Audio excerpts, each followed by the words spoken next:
Welcome to my little channel on the internet where we are playing retro games, and tonight I have a very special treat for you, and that is Sonic the Hedgehog for the Commodore C64. And you say, what? Commodore C64?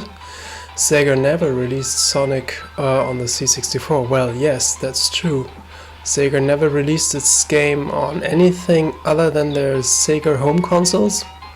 However, just recently some kind of coding group, demo group around some Dutch guy made the seemingly impossible and converted by hand the whole machine code, I think of the Master System version, where we'll be seeing that later, directly onto the Commodore 64 and engineered sounds and everything from scratch.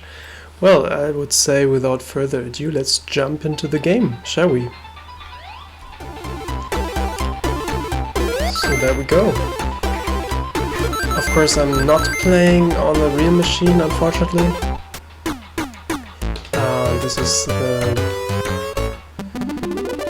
I'm running the Wise emulator. But it's working reasonably well, and actually I do have a Commodore 64 down in my cellar. And last time I checked, it was working well. The only problem I've got is that this game conversion requires a RAM expansion, an REU RAM expansion unit with at least 256K. Because the game is loading itself into memory completely, so you don't have any loading times. And this requires a RAM extension because the stock Commodore only provides 64K, which is not enough to run this game. Well, you might wonder, because I don't think the Sega Master System, which this game was converted from, has more than 46K main memory. However, on the consoles, the game is loading its data from the ROM image, and this is the disk version of the game. And yeah, that is the reason. Maybe they will change maybe they'll integrate some loading routines, so it will be possible to load individual levels like many Commodore games did. But we'll see. I mean, it's an early version of the game, but it's still running reasonably well. 50 frames per second. I think it's the European version of the game. So I configured Wise to emulate the European version of the 64. And in the end, the Commodore C64 was most popular in the European continent anyway.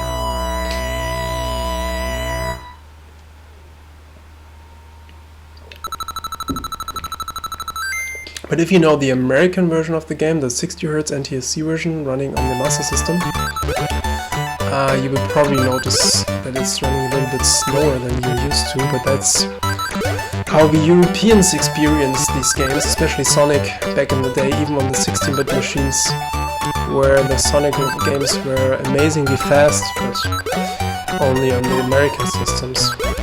In Europe they ran about 20% slower.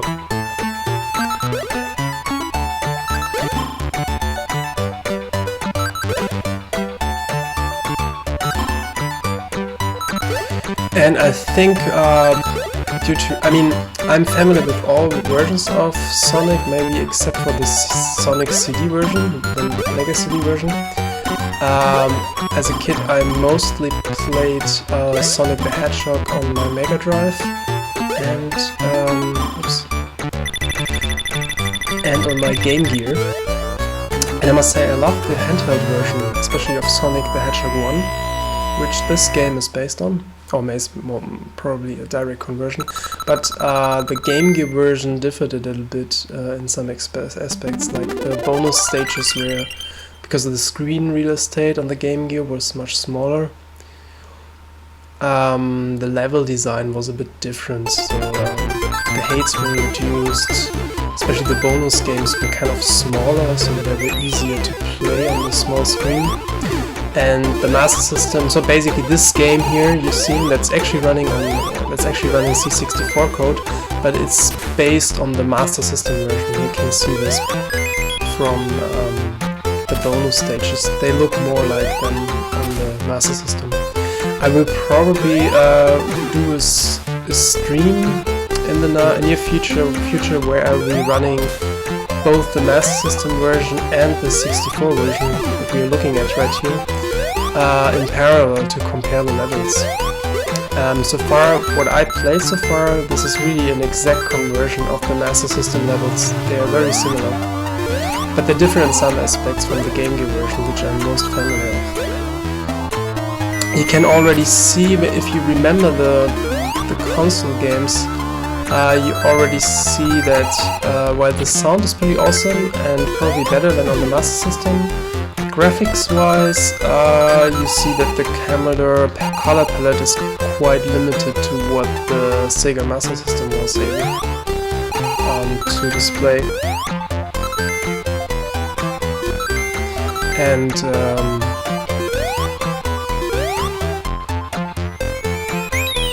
yeah, so all the colors, at least as far as I remember, look much paler than on the original.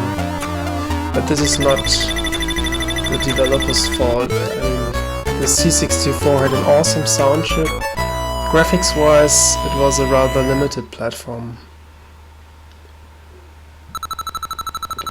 At least it supports hardware sprites.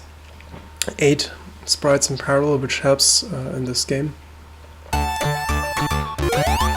Another bonus round. No, actually I wasn't playing it yesterday. That was somebody else. I just heard of this game at least maybe 2 or 3 days ago. I've seen it on YouTube already, and I desperately wanted to try it out. Fortunately, I've got a day job and some private matters to deal with, so I only tonight had some time to actually stream this game.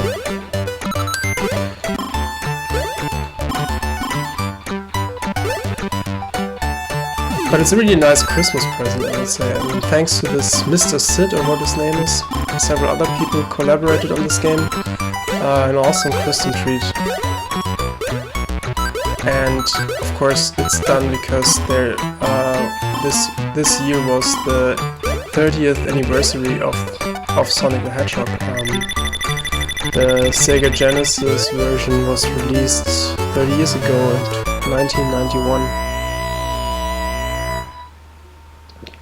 And to celebrate this occasion, these guys converted them to our beloved home computer of the 80s, that is Commodore 64. Yeah, it was actually my very first computer as well, actually. I think way back in, let it be 87, 88.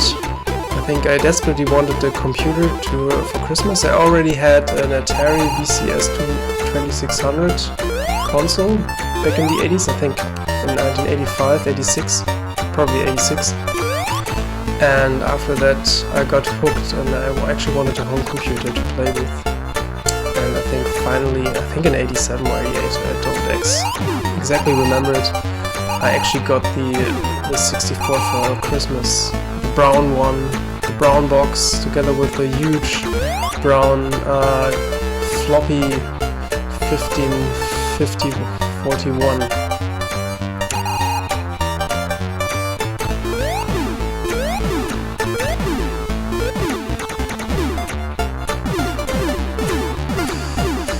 And together with this unit I also received almost, I don't know, a gazillion copies of cracked versions of various commercial games. So I had quite a lot of games to try out, and I can't even remember that I ever bought a Commodore 64 games, I'm sorry. Those were the days where, yeah, of thriving black markets where people actually stole games, unfortunately, that actually hurt the platforms quite a bit. and that's why many video game consoles received much higher quality versions of most games than home computer platforms, I would say, back in the day, because illegal copies were rampant back then.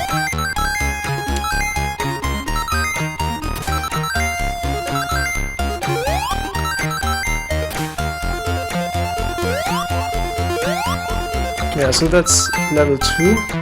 That's also very close to the original. And also the soundtrack is very similar. I must say, even on Game Gear, even on Game Gear or Master System, I remember I have to wait for the weight to fall twice. Whatever, so I remember that I even loved the soundtrack on the very awful sound chips that Master System and Game Gear provided. But even on those machines the soundtrack was awesome.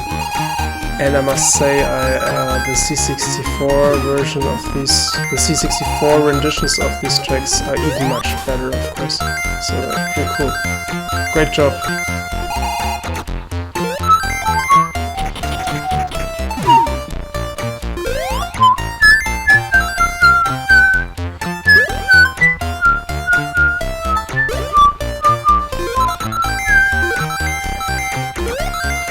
Continue. No, sorry, it's checkpoint. That was a checkpoint.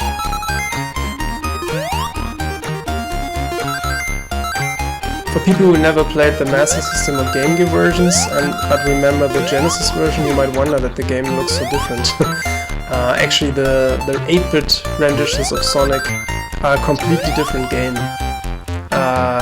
While the Mega Drive version is famous for the speed, the fast scrolling, and lots of objects on the screen, like rings and enemies.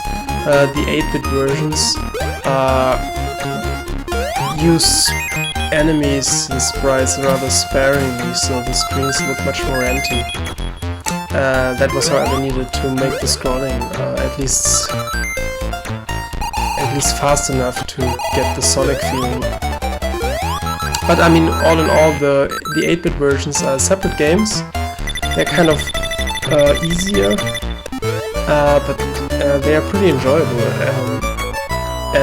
Yeah, I must say I enjoyed the Game Gear version very much, because the Game Gear version, which is mostly identical to the Master System version, featured much more colorful graphics, because the Game Gear could display over 4,000 colors on screen.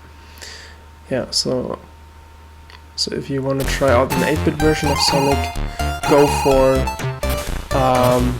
Game Gear version.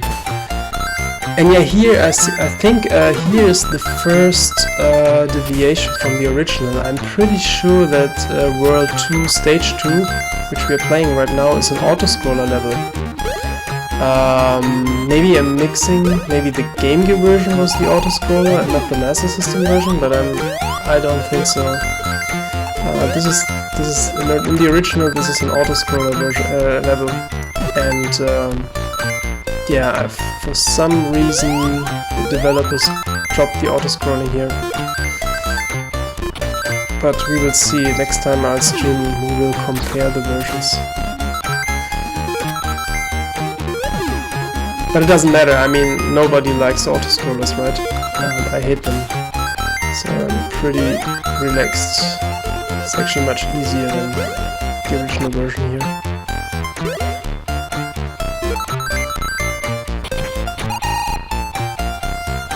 That's it, yeah.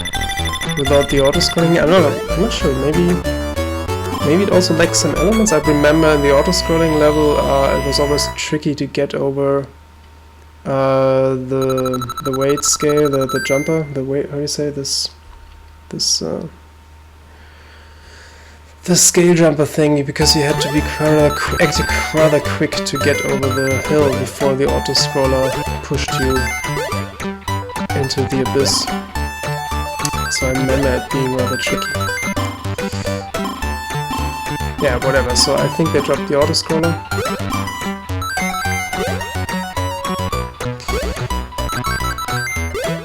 But so far, The Commodore version, while it looks a little bit paler, it contains almost all the graphical elements of the game. The monitors, the rings, they even animated, and the animations of the Sonic character. And it's all scrolling pretty quickly, so I'm pretty impressed what they pulled off here. I mean, if you remember Giant Sisters, one of the more famous jump-and-run games on the Commodore, I think that game was much more primitive in comparison to this Sonic conversion.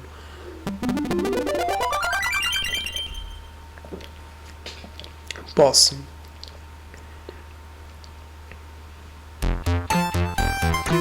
Yeah, even the hidden secrets, I remember that also from the Game Gear version, you would just go left and get an extra life.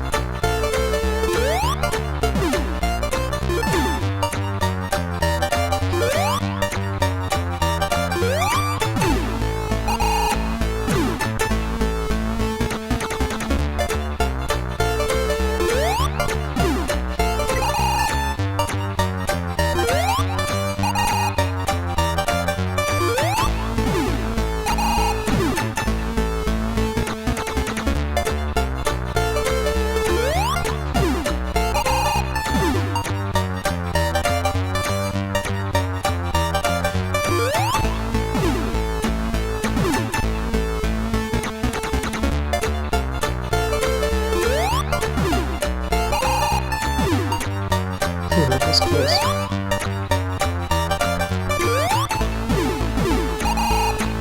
The water animation here looks a bit different than I remembered on the Master System,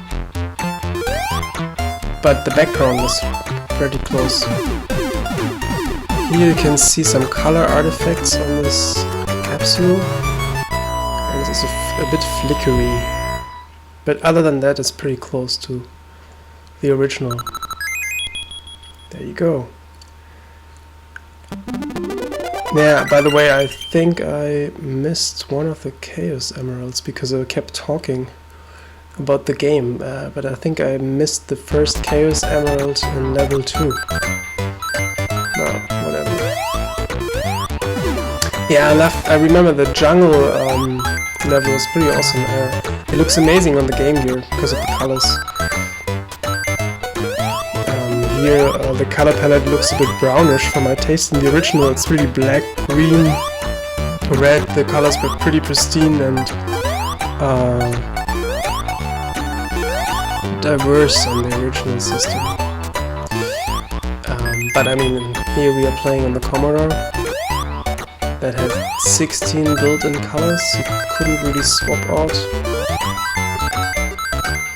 And there were limitations how much color you could display at the same time.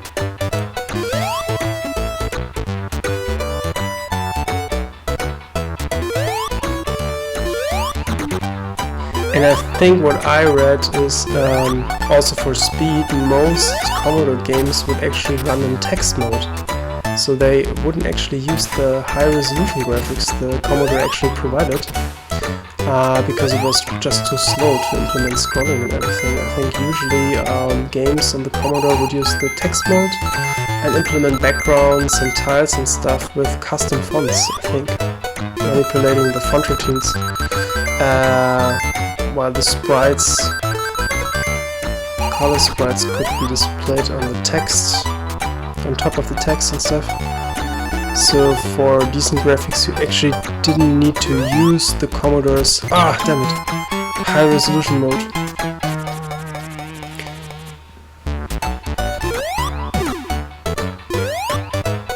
Yeah, starting from level 3 the game gets a bit more tricky. The platforming is a little bit more... Oh, damn it! Yeah, it's been some time since I last played the game. Oh, and now I failed again. Yeah, but that's typical Sonic. I mean, the feel, the gameplay is very similar to the feeling on the Master System or Game Gear, because the Sonic character has some momentum into it, so it starts running rather slowly and then accelerates and gets really fast, but then you sometimes have to hit brakes and it takes some time until you stop. So you have to get used to it. It's a typical Sonic. So the game, the C64 version really has a typical Sonic feel. And you might wonder how I'm playing the game, using a joystick or a joypad. And I must admit I used my fake Genesis joypad to play the game, because it's just gives me better console vibes. I mean, the typical Commodore joystick would be really awful to use, especially in a Sonic game. And also it would be much more clicky, because these old joysticks usually used clicky switches, noisy switches. Oh, damn it.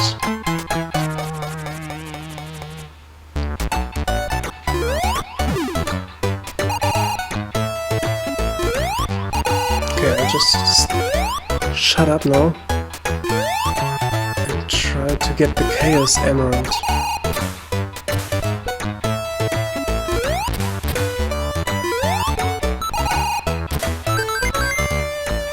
The water effect also looks pretty close to the original.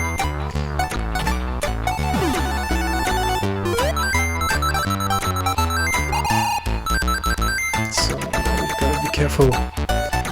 Jump on the platform,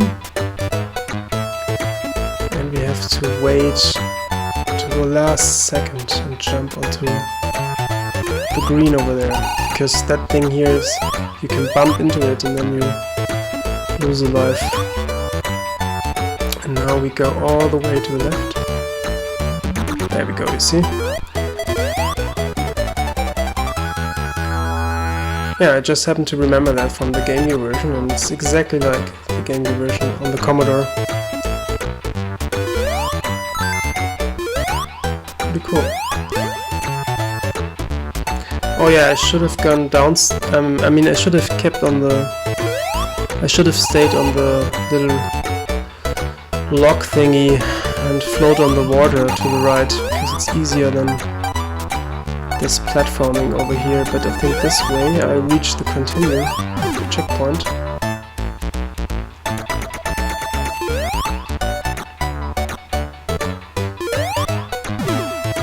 Crab thing, that's the same like in the Sega originals.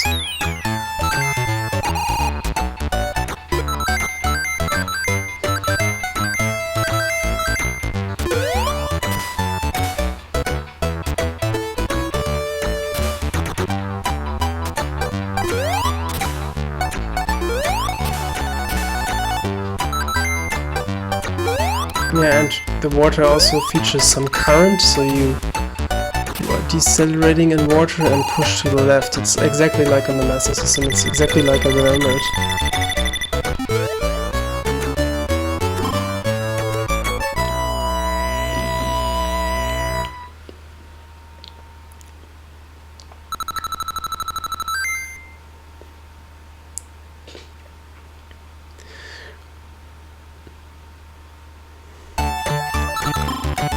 Yeah, I must admit, I don't mind that this game requires a RAM expansion unit. I mean, it's trivial to activate this feature on an emulator like Vice. Comes with built-in emulation of its memory expansion devices. The awesome advantage is that the game doesn't load while you're playing. I mean, with all these old Commodore games, what was usually annoying, that you played a level and once you finished the level you had to wait for the system to load from the rather slow floppy disk system. And I don't know, maybe you played Turrican or R-Type. I think also R-Type did this, so sometimes it took forever to load the next level and you couldn't just do anything about it. Oh, that was close. In the last second. I mean, back in the day we didn't mind. But, yeah, it's much more convenient nowadays. But I'm pretty sure they could rework the code to load the levels, so you don't have to keep all the assets in memory. I'm pretty sure we will see a version that doesn't require RAM expansion. Oh, damn it. Because that way they could also think about releasing an actual floppy disk release. Wouldn't that be cool? But then they would need a license from Sega. Maybe they will be... Who knows, maybe they will embrace it. A limited amount of... a limited copy, I don't know. I mean, if they don't want to work around memory issues, they could also think about a release on the module, because actually the C64 has had a user port where you could add expansions and also game cartridges. So actually the whole system supported game cartridges. It's just that they were so expensive, nobody usually bought them, but there were some games that were released on a cartridge. And you might even remember, I think back in 89 or 90, Commodore even released a 64 version with just the memory cartridge slot.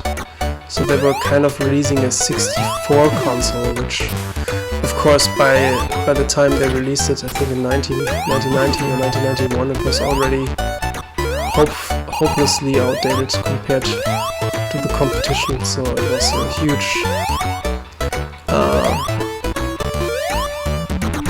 flop. But it's Commodore for you. They tried all of the strange things instead of inventing new hardware. Or maybe they should have just let the Commodore die more early and push the Amiga platform, I don't know. And had tried to improve the Amiga platform to keep it competitive to the PC. So maybe we still, at least up to the late 90s, we still had an Amiga platform. Oh, damn it. Who knows what would have happened.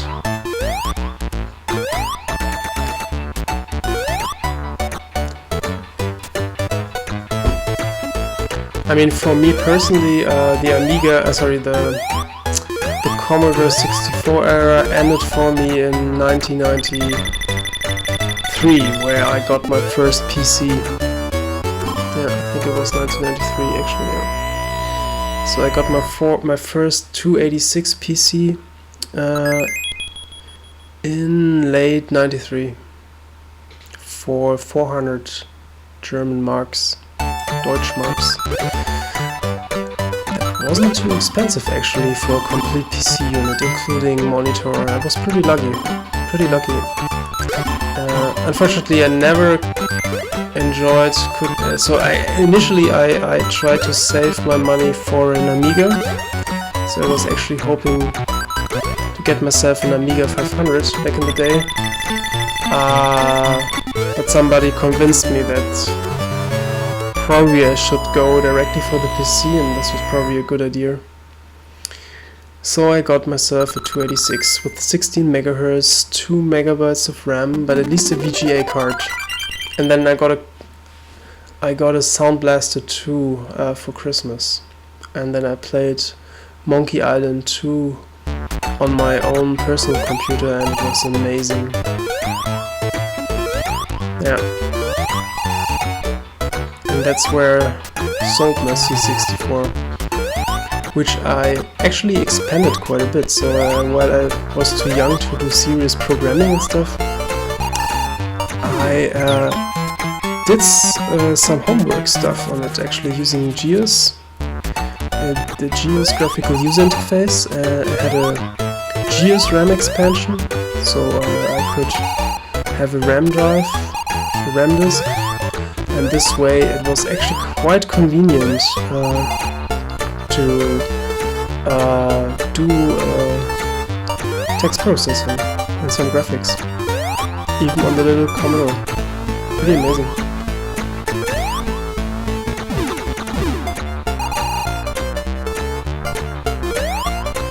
also got a printer.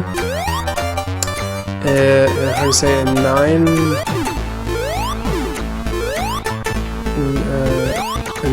actually, I don't know the English term for a line printer using needles. 9 needles, whatever printer device, Star LC10C with Commodore interface, built-in Commodore interface. It was cool. I could print on actual white paper and endless feed paper, the green stuff with the green lines. However, printing in near letter quality, which was the term for high quality back in the day, near letter, not letter quality, but near letter quality, it took about 5 minutes to print a page, and it still looked awful. And I remember I was trying out a specialized printer, GEOS printer driver that... Oh yeah, that's the cave lens, I remember that. Cool, it's pretty close to the original. Yeah, it's the first underwater. Oh yeah, that's where Sonic is always at the danger to suffocate. Yeah, whatever. So this winter printer driver that damn it. That was a super quality printer driver. What it basically did was repeating the line several times to get it really black. And this way it took about half an hour to print a single page. So we were measuring print speed not in terms of pages per minute like today, but rather in minutes per page. So I'm sorry, I'm shutting off now. How about playing? So maybe I should just switch over to full screen for you to let you enjoy the game a little bit more.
So here you see I'm already starting to struggle. The Labyrinth level was rather difficult, I remember.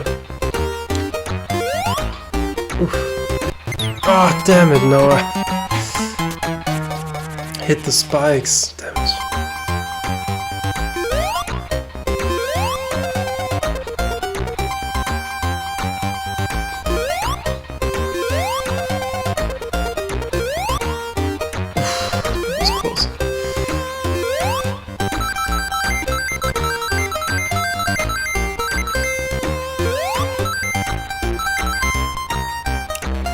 I also can't quite remember where the Chaos Emerald was in this level. I think it was on the next level, somewhere hidden. Oh, damn it.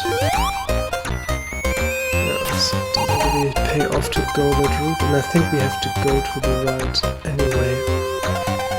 Oh yeah, so I hate these guys. They are all also annoying on the Master System version. Don't remember them being so slow though.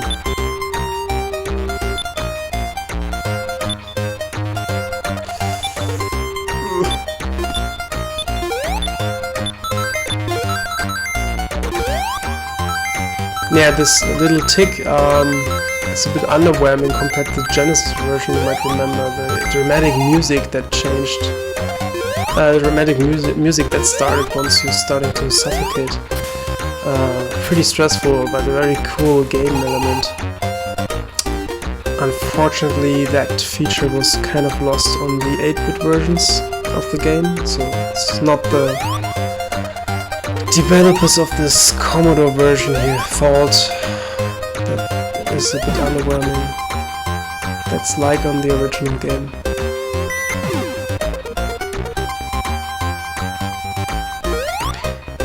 But again, I have to stress that the game mechanics really is it really feels like a Sonic game. I mean, if you played it on the Master System, you will be able to play this on the Commodore and feel at home. Damn it. I mean, it's pretty impressive what they pull off here. But of course, I mean, with respect to the power, the Master System, at least CPU-wise, was similar in power to the Commodore. I think the Master System featured a Z80 processor that used to be the main competitor to the 6502, which the Commodore 64 featured, at least in a certain variant of it. Damn it.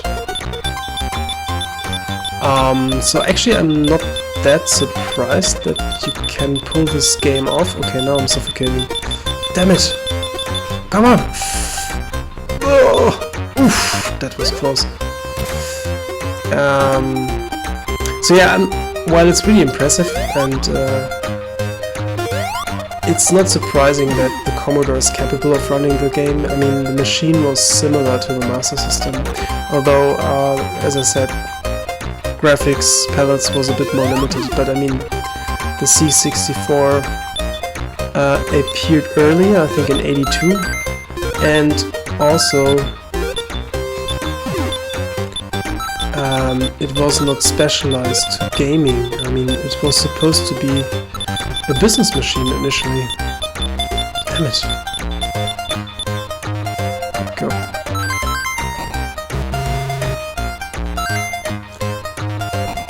At least back then, Commodore had a Commodore Business Machines unit that tried to compete with the IBM. Of course, they weren't so successful, and in the end, the Commodore ruled as a gaming platform at home. Before the Amiga, though, which was even much more impressive at gaming. So I go to the right now. I play it safe here.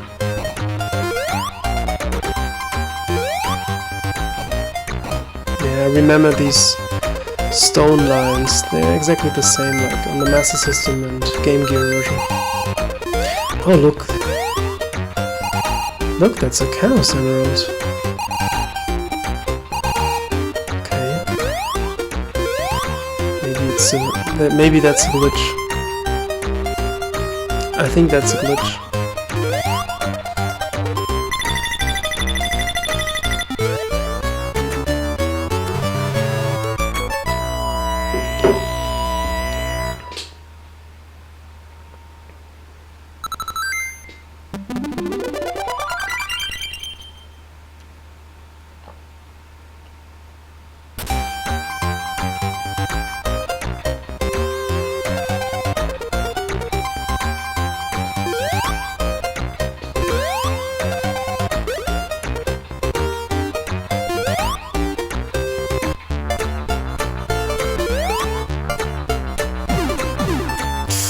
Oops.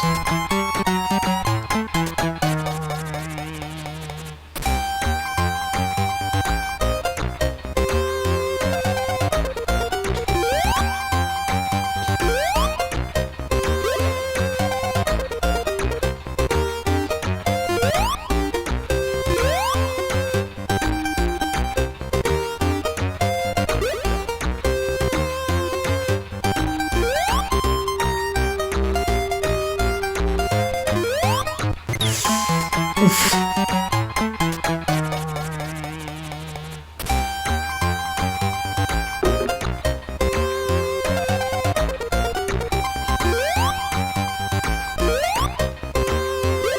Okay, I played it safe and go straight to the boss room. I was hoping to find an extra life. Damn it!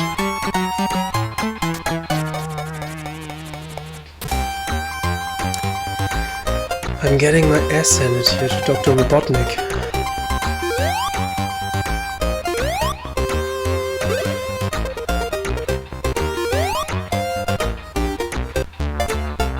So let's stay here to the left.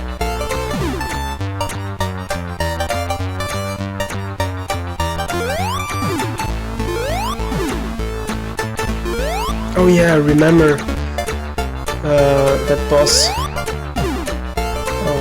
launching little torpedoes at you. That's really much like on the original platform. Damn it! Yeah, and these torpedoes are following you. Damn it! No continues? Yes. Thanks to the bonus levels I got some continues left.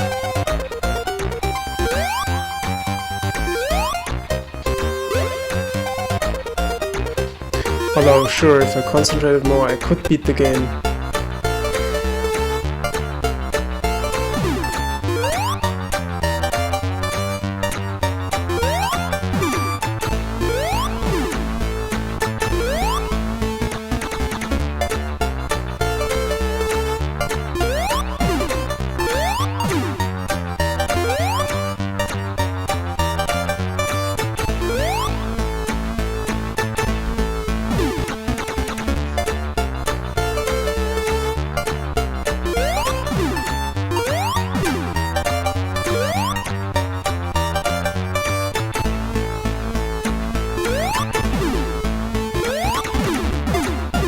There we go.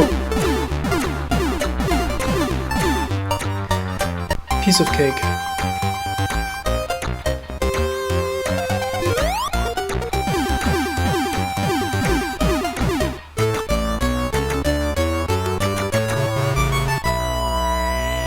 If you wonder what I'm drinking, it's Belgian beer.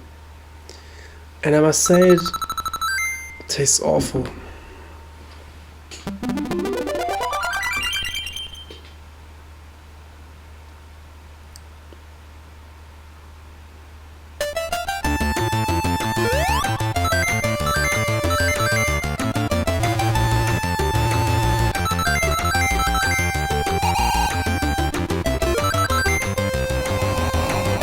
Pretty cool, so I remember the soundtrack actually.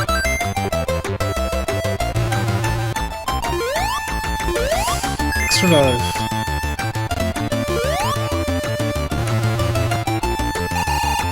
Oh yeah, these guys are throwing flashes at you. Oof, I have to be careful with the bumpers here.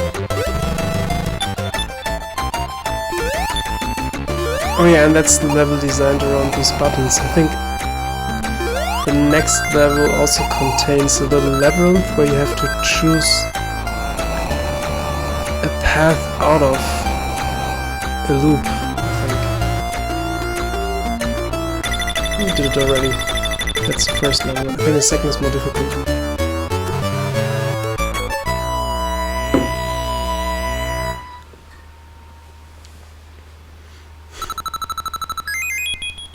Extra life, awesome.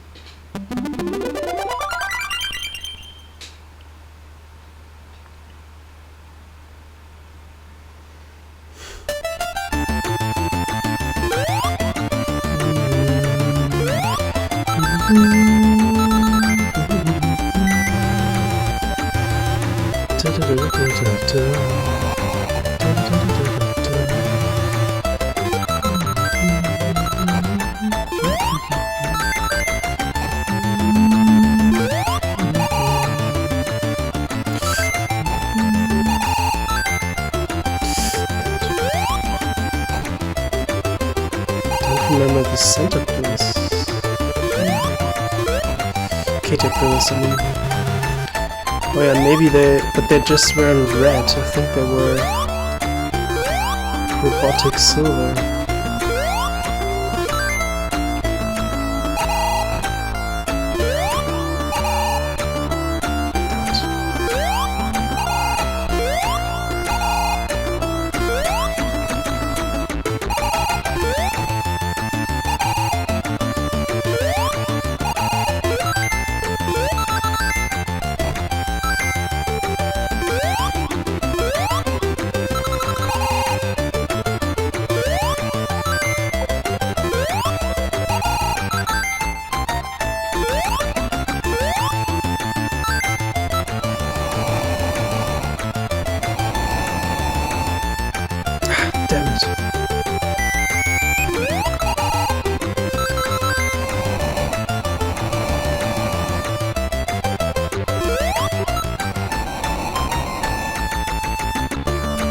Yeah, this is where the labyrinth starts. Whew.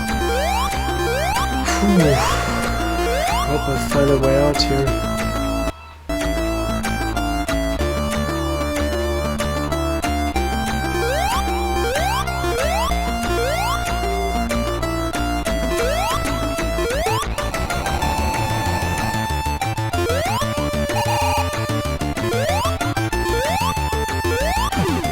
Yeah, remember these guys as well? They are straight out of the original Master System version. Ah yeah, I think we need it like this actually. Because that doesn't help us. And we need to go up there. So I'll make the switch like this and go back.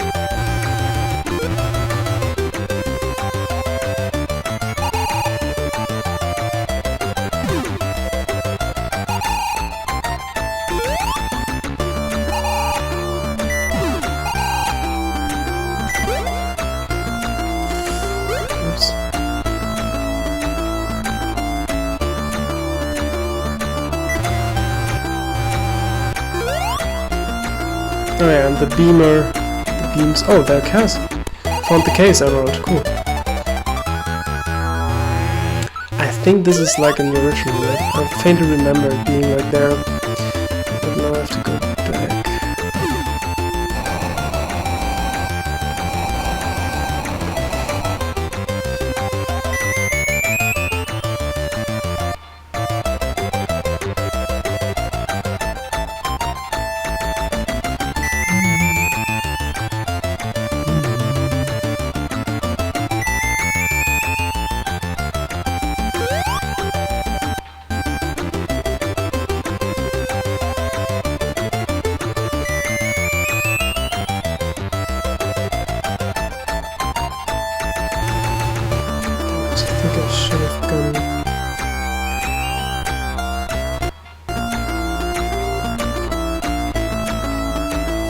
Oh, now I got the extra one.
Hey, we did it. Yeah, I see the trick was this little switch. You had to go there, press the switch and go all the way back, and then just slowly advance in this section where you can just drop down the hole in the floor. Instead you have to go slowly down the track and then jump over. That's exactly like in the original. Pretty cool, awesome.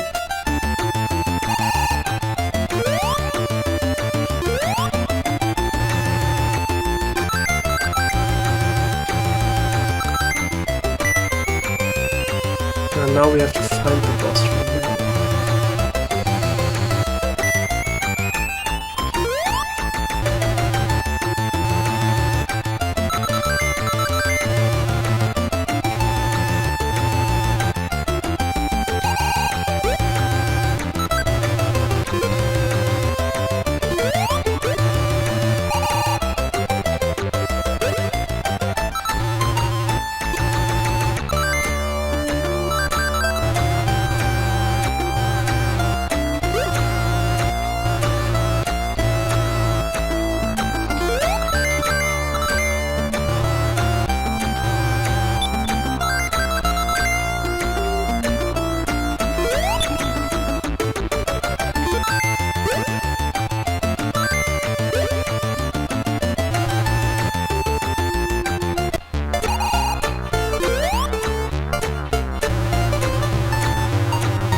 Oh, he escaped.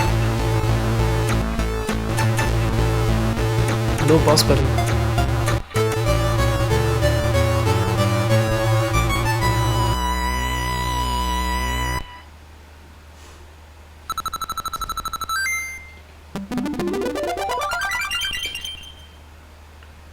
I think that's the final stage.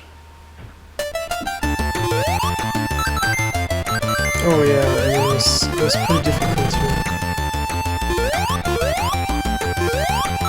Gotta avoid the flashes.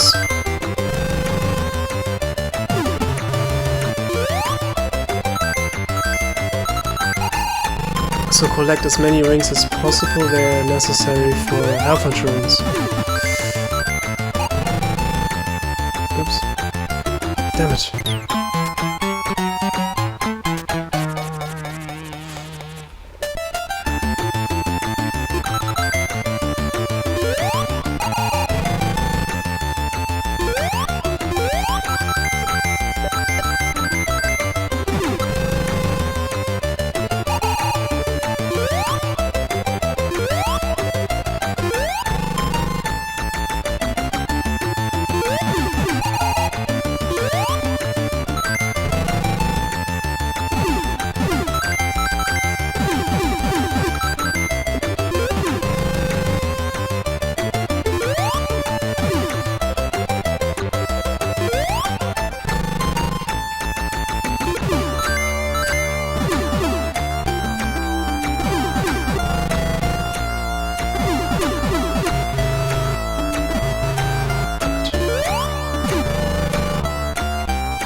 Ah, damn it. Almost made it to the rings. Too bad.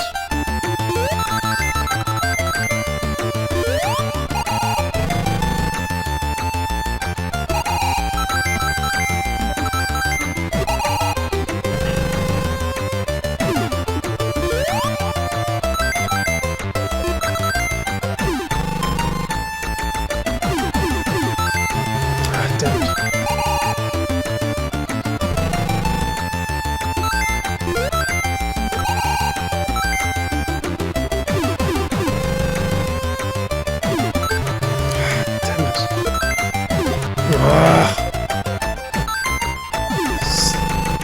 Stupid gun.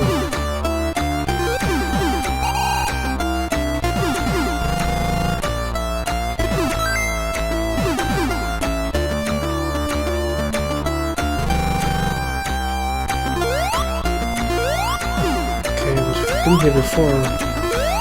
So where do we go now?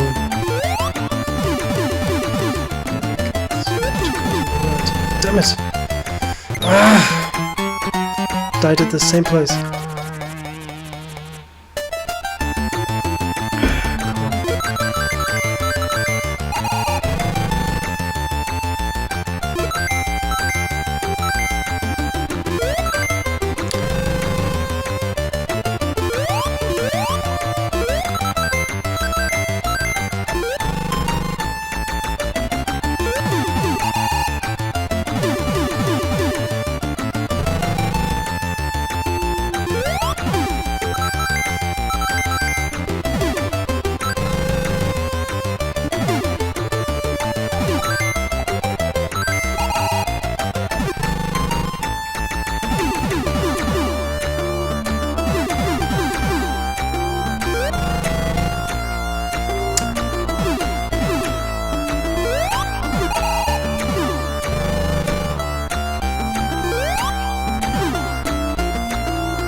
This guy to move a little bit faster? I mean, come on.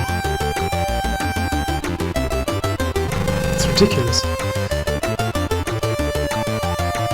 No!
Really gotta wait here for this little, I don't know what this is, a planet or a sphere to move to the left.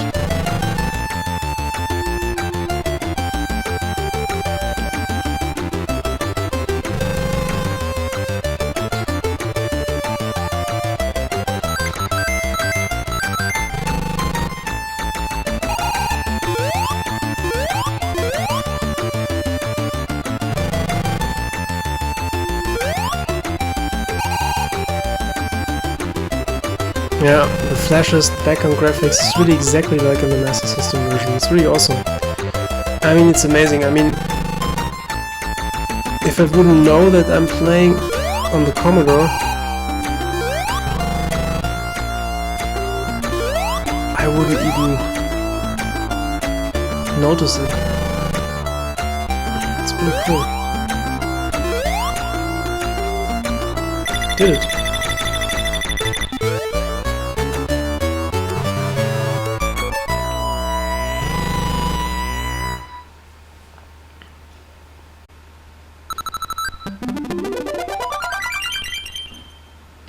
Maybe there's a shortcut somewhere. Look at this, there's this platform. Look, I think that's a trick. Instead of going upstairs, I go below the ship.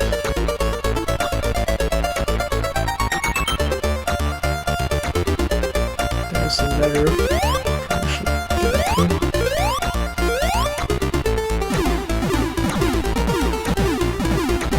That's the same. Oh, that's the exact same location. I think I have to go further. Let's try that.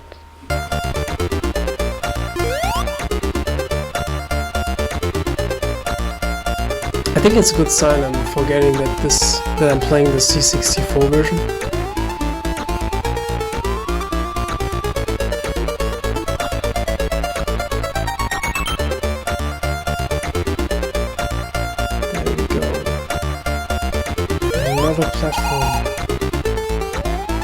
go. I think this way we reach the Chaos Emerald. Unfortunately, I missed the first one in level 2, so we won't be seeing the complete ending, I think.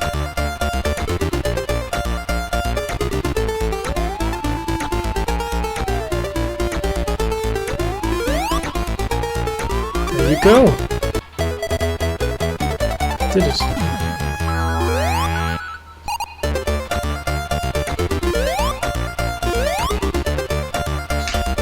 Cool. So that's a trick. We just go where the platform's much easier. So actually getting the Chaos Emerald in this level is making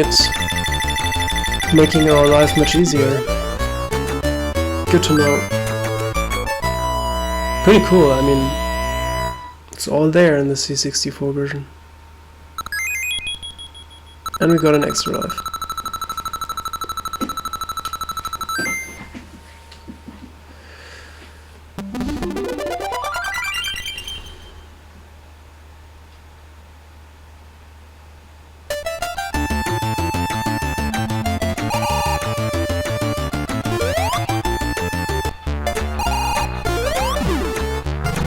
Oops.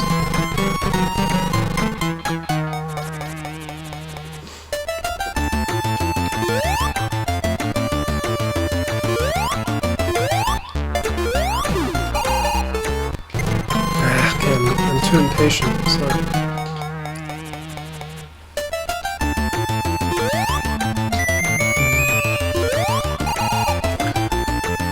By the way, I'm making another save state here.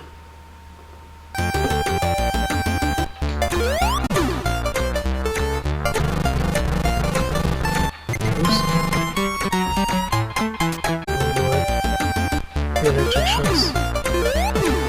Parent changes, and then it stops. I don't know.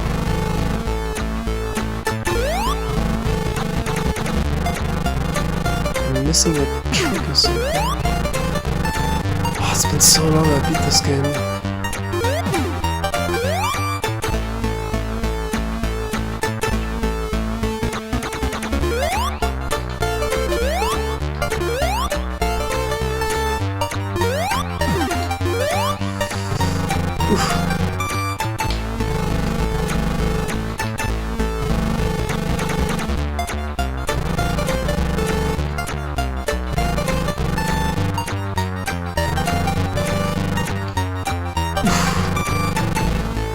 Oh my god.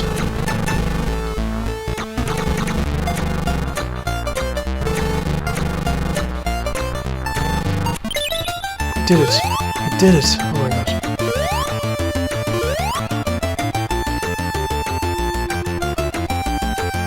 What's going on now?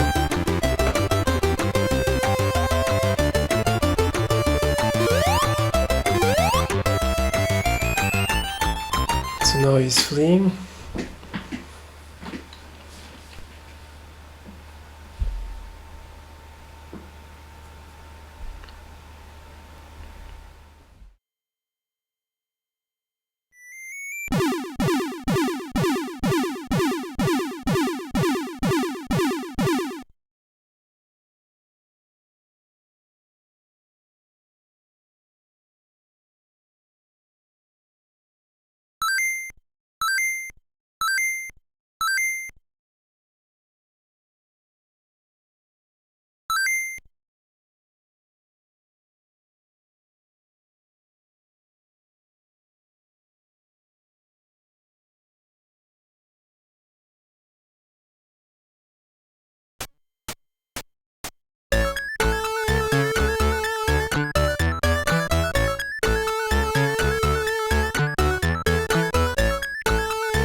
What I forgot to notice is that if you are familiar with Commodore 64 games, usually they feature a large border around the center part.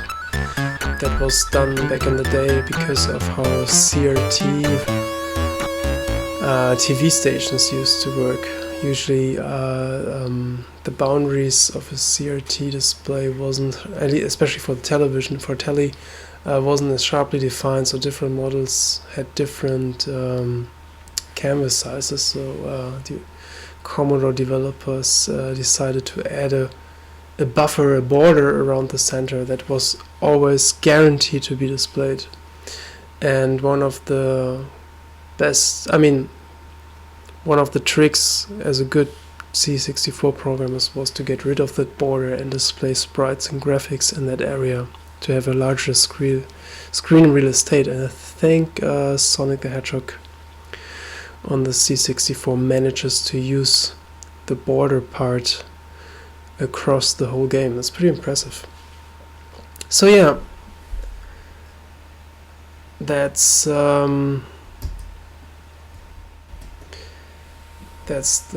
was the Sonic the Hedgehog on the Commodore C64. I never thought to live the day where I see a port on my first personal computer I had as a kid.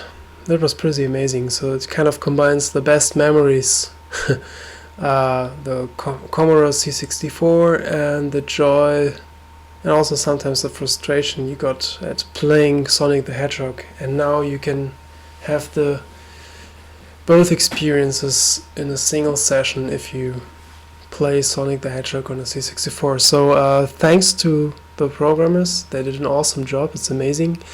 And I really hope that Sega will endorse your work, and I don't know, maybe this gets an official license, and maybe it'll see a real release on floppies or cartridge. That would be amazing. Let's see what will happen. So I would say that's it for today, folks. So thanks very much for watching. Don't forget, so if you enjoyed my stream, don't forget to follow me. And I hope I'll see you soon in the future. And maybe I'll do the next feature might be a side-by-side comparison of the C64 version and the Master System version. So I will run both emulators at the same time and then switch over the levels. So play one level on the Commodore and one on the Master System. I think that would be actually interesting to see all the major differences between the games. But as at least out of the top of my head, I didn't see much deviation, so that was pretty close to the original, at least as I remember it. And it's not been 30 years since I last played this game, so actually a couple of months ago I was playing it with my son. I think the Master System version. So yeah, thank you very much. So, and if you won't see us before Christmas, I would wish you a very Merry Christmas and maybe even a Happy New Year if I won't make it to stream before the end of the year. And stay healthy, and let's hope for the best in the next year. Thank you very much. Goodbye, good night, and see you next time.